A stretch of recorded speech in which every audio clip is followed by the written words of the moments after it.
আসসালামু আলাইকুম প্রিয় বন্ধুরা, বিসমিল্লাহির রহমানির রহিম। আমার স্বপ্নের মিনি কিচেনটা রেডি হয়ে গেছে, আর সেখানে আজকে আমি ভাত রান্না করব। এটা আমার অনেক দিনের স্বপ্ন। যখন ছোটোবেলায় ছিলাম, ছোটোবেলায় আমি অনেক ছোট ছোট পাতিলে চুলা বানাতাম নিজে এবং রান্না করতাম। আমার অনেক বেশি ভালো লাগতো।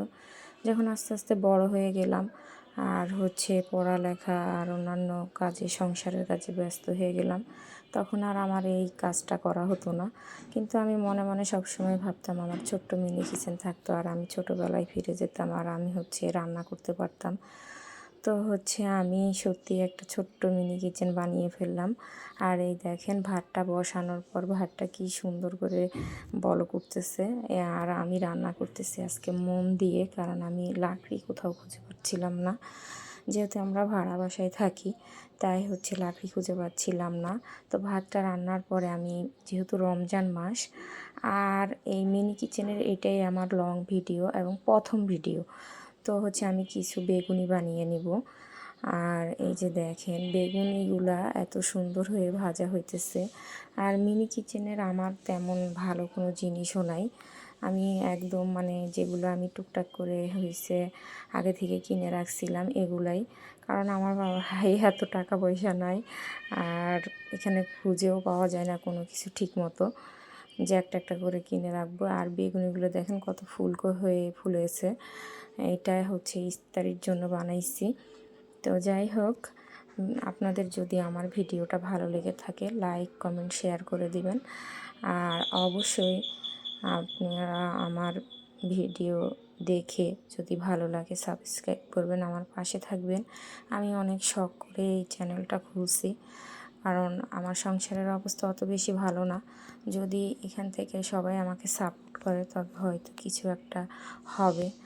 আর সেই আশাতেই আমি এই চ্যানেলটা খুলছি। যাই হোক, এখন আমি চিংড়ি মাছ ভুনা করব।